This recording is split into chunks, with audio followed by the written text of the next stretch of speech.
never give up. When you some get out of the fire in the Sunday jar, you want to make a fee. Now, but you are don't idea. The way that do the that one. The same week. Very good. You said wake at the door. The same week at the door. Very good. Very good. Well done. I also want to thank you, Chairman Ligo, and to thank you, members of the Central Committee, for coming to welcome our young man. That's right. And please be on the lookout for all those young Zambians who are being incarcerated only for voicing out. Whoever is arrested for hate speech is our person. Whether they are members of the Patriotic Front or not, as long as any citizen is arrested for the so-called hate speech, it means they are speaking on behalf of the Zambians and speaking for us. So Chairman Ligo, please be on the lookout. Yes. Throw your tentacles everywhere across the country. Let's support all those people who are being... Yes. Noted, Mr. President. Do likewise as instructed. Thank you very much. Where are we? We're doing it live. There's too much headroom.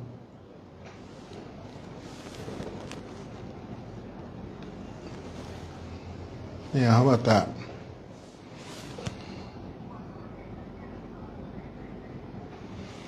Yeah, how's that? Is that okay? We good? Somebody tell me we're good. Somebody break that down for me. Are we on? I'm not even sure if we're on. Are we good?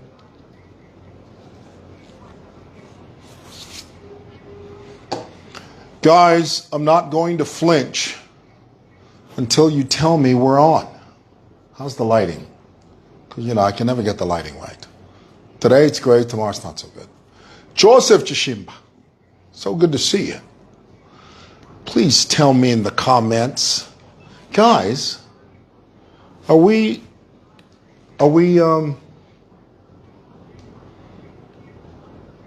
please jump on, and then could you do me a favor? Could you share the live if you can? Tell me in the comments if the sound is good and if we can continue. I just updated my Facebook app, but for some reason I can't see the number of people. Not that that's important, okay? I mean, I don't want you to sit there thinking we live for the numbers. But it's a good barometer. Let's put it that way. I'm not even sure what a barometer is. All right. Am I loud and clear? Am I good? Good. Okay. Barometer. I'm not so sure about that lighting though. You know? Guy, green tie. We're doing green ties with blue shirts now. Could somebody get wardrobe down here? Huh? How the heck? Whose idea was this? Putting me in a green tie with a blue shirt. You know what that's called? It's called ukusashila. There's no one in here, it's just me. And I did this. I reached for the closest tie that was on my desk, and I just put it on. Tell me, does the green go with the blue shirt or no? Tell me. Because if it doesn't, I'm going to take it right off. I will do no such thing. Who needs that aggravation? Guys, I'm not seeing the number of people that are watching me. Again, not that that's important, but it helps me know where we are. Could one of you type the number of people that are watching right now? And again, none of this is important. None of this has any bearing on anything. Okay? But it helps. It really does. I'm being silly. Guys, just pretend I'm not doing this, okay? 162? There are people on this app that just cough and they have 430,000 people watching them. Me? I get 162 people. You know, that just tells you where our country's priorities are. Okay, that's a given. That's a big sign. Don't mind me. Alrighty, let's get into it, guys. Do me a favor. Please share this live if you can, and let's have a little bit of a conversation. Let's have a little bit of a conversation around this topic. The very first thing I'd like to talk to you about is, as you know, many of you, as you know, this Facebook internet troll nuisance by the name of Why Me. He has a last name that is revered in this country. His last name is Kapwepwe. How the hell did he get that last name? Because the name Kapwepwe in my country is highly celebrated. It comes from the name of one of Zambia's political luminaries, one of Zambia's foremost forbearing freedom fighters. His name was Simon Mwansakapwepwe. In fact, him and my grandfather were very good friends. And I never met the man, but my family on my mother's side, we are in a roundabout way related to that family. I know all the Kapwepwe kids. They're my friends. Well, they're my relatives. And they are highly loved and very well celebrated in this country. The name Kapwepwe is very respected. And so for this guy, this social media gnat, by the name of, what's his first name? I forget his first. Is it Francis Kapwepwe? Well, he goes by the name Why Me. That's his stage name, or whatever the hell that is. And my hair looks uncombed. Please tell me you're joking. How the hell is my hair uncombed?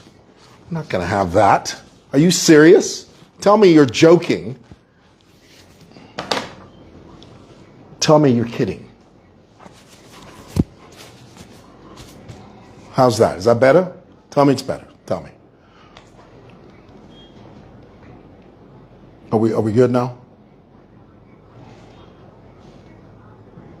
I think that's good. I think. All right. So anyway, this internet troll by the name of Why Me has recently been convicted for hate speech. For those of you that don't know the story, let me fill you in. About a year and a half ago, he would literally spend his whole day on a Facebook Live or on a TikTok Live, and all he would do is spew profanity from the moment he would come on to the moment he would go off. He would swear, he would insult, he would speak disparagingly of the Tonga tribe. For those of you that are not Zambians, the Tonga people are a tribe in my country. And our current president hails from that region and from the southern portion of our country. That is Tongaland.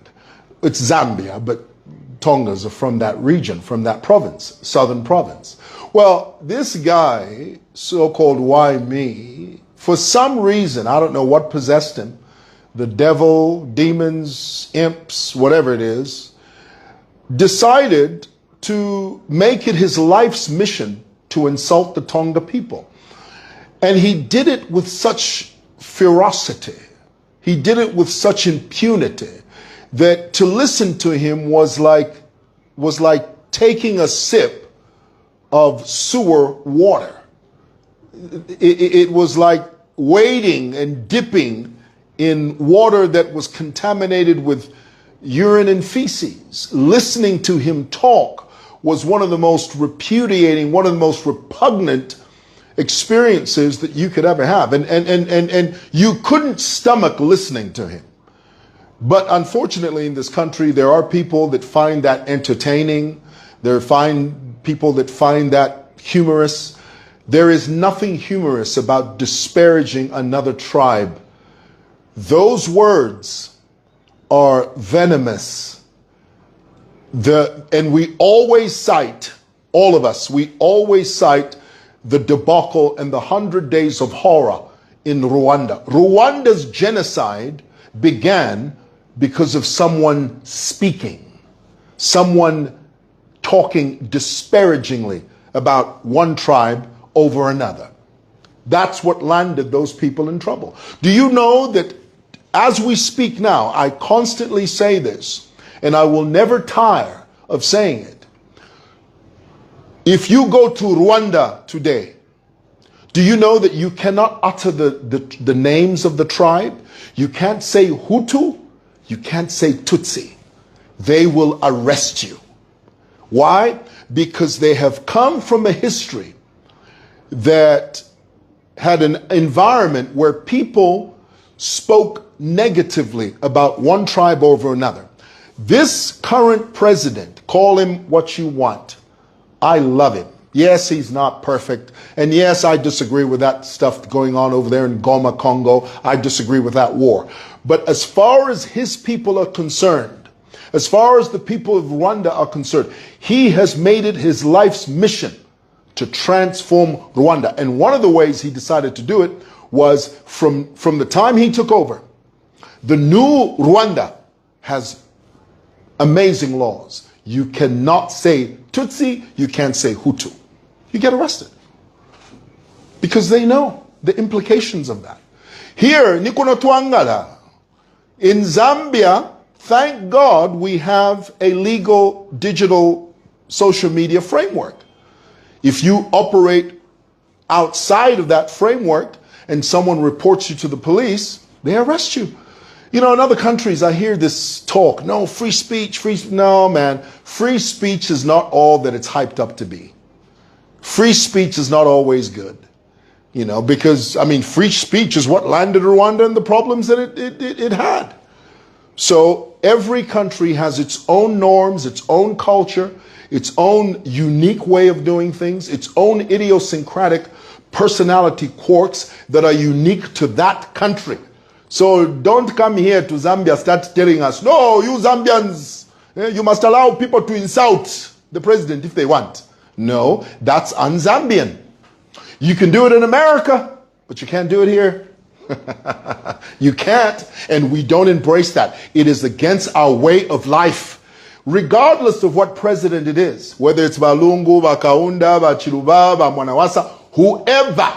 You cannot, in full consciousness, stand on any platform and begin to disparage, begin to insult. I'm not talking about political disagreement.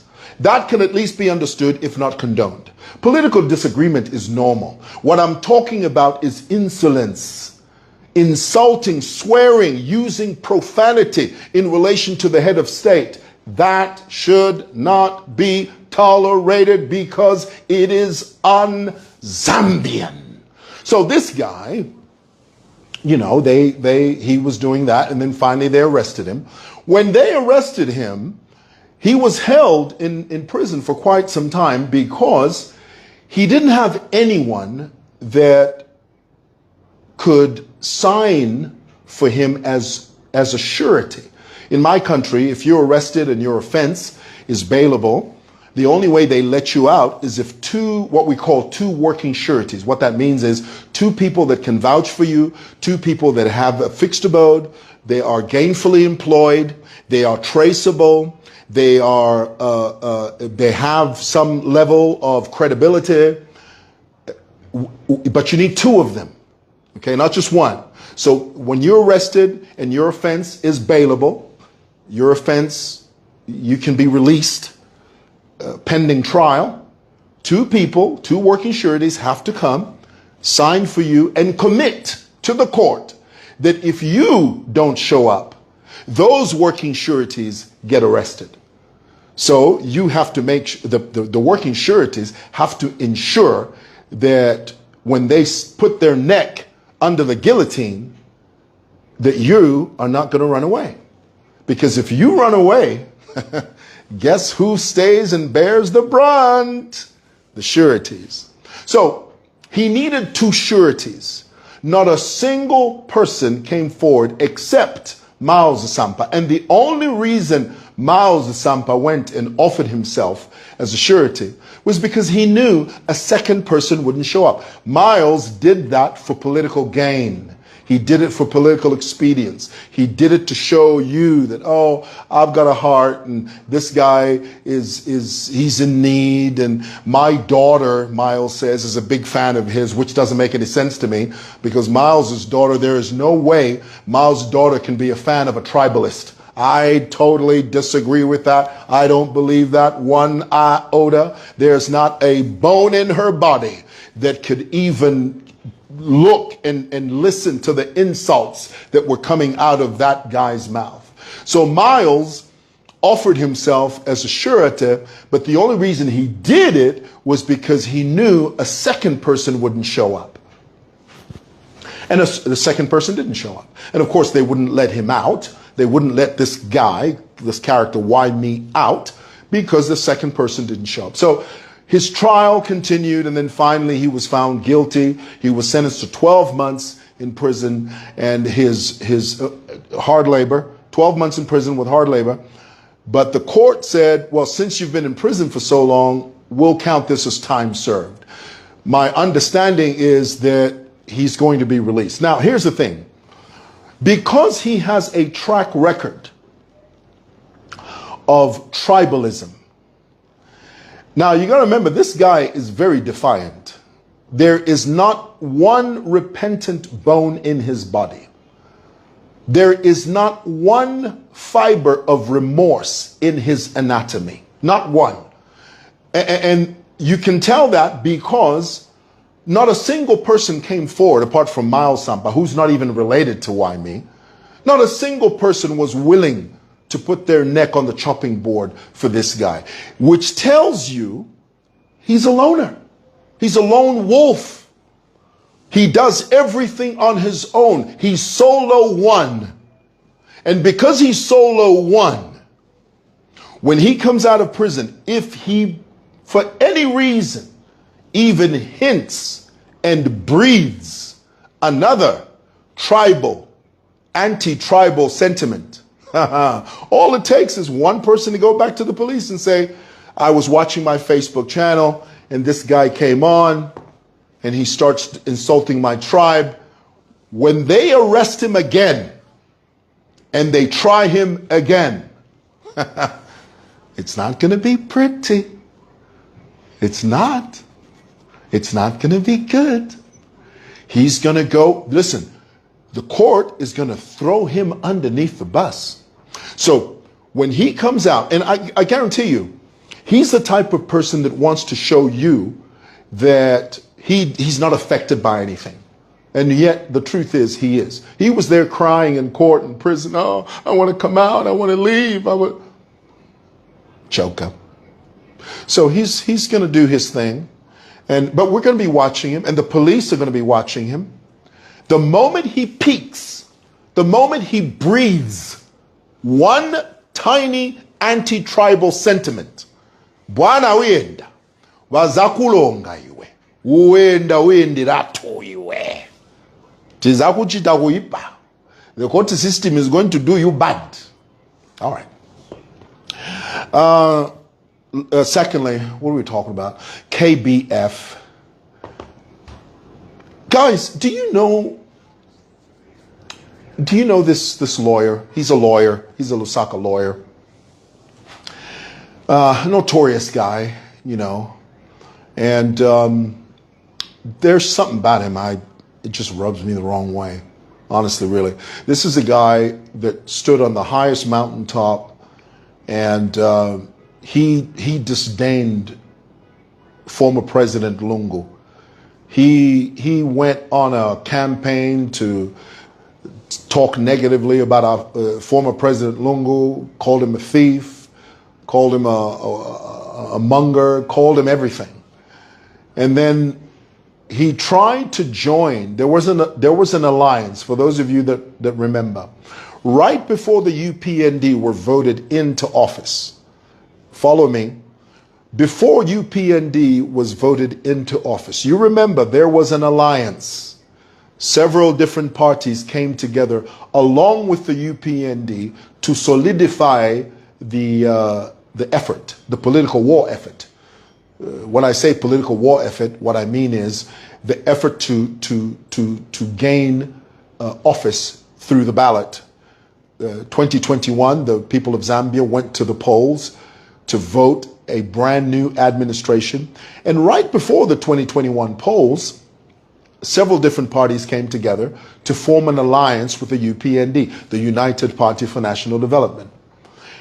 KBF was one of the people that aligned themselves with the UPND.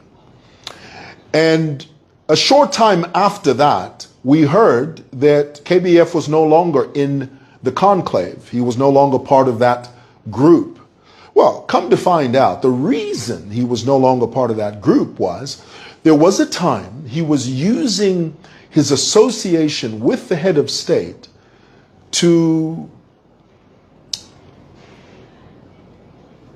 and the reason I'm pausing is I want to be careful, because in case he sues me, which is very likely, you know, I mean, these guys are lawyers. They've got all the time in the world to do it.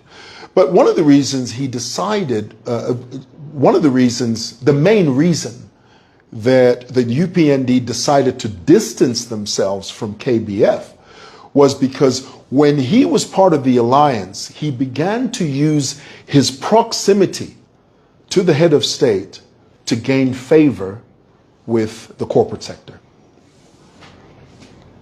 And you know what I'm talking about.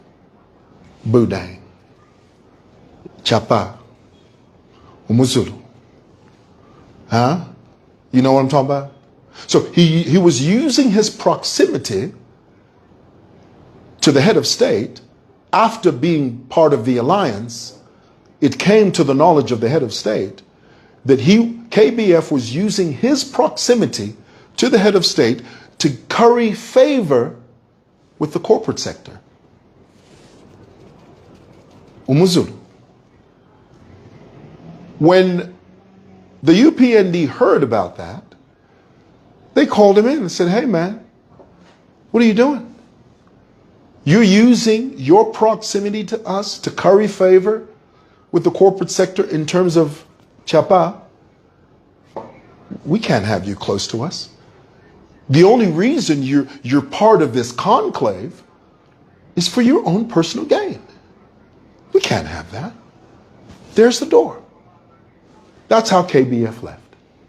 Now, the same person that insulted Valungu, disdained Valungu, is the same person today that's endorsing Valungu under Tonse Alliance. Tell me, you people, that's why these politicians, they can make us look like idiots.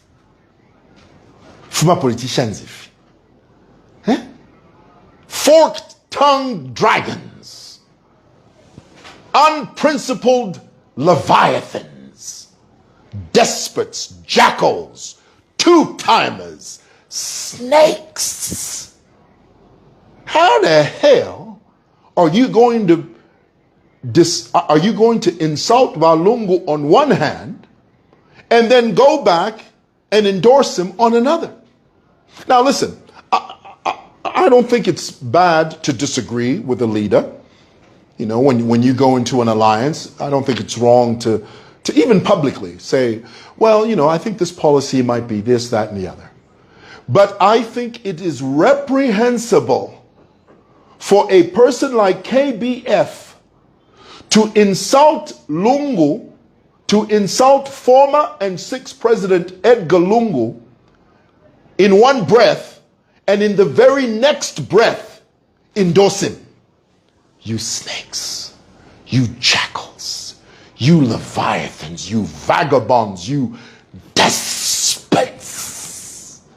You know, that's why these politicians, they can make us look like idiots. Arantwaba, these chaps are forked-tongued studios. Okay, all right.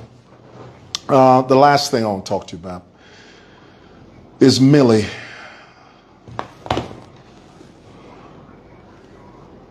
Where do I even begin? You know what? I don't know what to say. Amakayam strength has drained me. My strong has gone. No, my strong has finished. What the hell's going on with Millie? Millie, you better start making sense, because we're going to railroad you. That's what we're going to do. Honey, we are going to hamstring you till the sun comes up.